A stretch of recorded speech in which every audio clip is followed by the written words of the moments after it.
Luke 23, the story of Jesus' crucifixion, says this: 2 others who were criminals were led away to be put to death with him. And when they came to the place that is called the Skull, there they crucified him. And the criminals, one on his right and one on his left. God predestined Jesus to be the payment for our sins, to crush the skull of Satan at a place called the Skull with none other than 2 criminals on history's biggest stage. Like he could have had it all by himself, but he shares it with 2 criminals, one on his right, one on his left. And I think the reason why he does that is for this one purpose, and that is this, that it's to show every single one of us that based on our response to who Jesus is, this dividing line, we will fall on one side or the other of that dividing line. What's your response going to be? It's interesting when you look at these 2 criminals, they have a lot in common.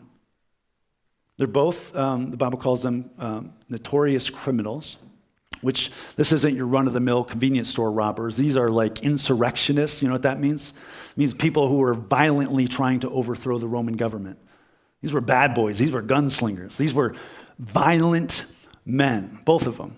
The other thing that they had in common was that they both start off mocking Jesus. If you read the gospel accounts, they both start off mocking Jesus. And then to top it all off, one of the similarities that we see is that both men wanted saving. Did you get that? Both men wanted to be saved. It's just that only one of the men knew where that salvation was going to come from. And so there's a lot of similarities between these 2 guys, but here's the one main difference between the 2 of them. One understood, the guy, the repentant, forgiven criminal who was taken into paradise on that Good Friday, understood that there's a difference between merely asking God for help and making God your entire life. There's a huge difference between merely asking God for help and making God your entire life. Did you notice that the repentant criminal doesn't even mention getting down from the cross?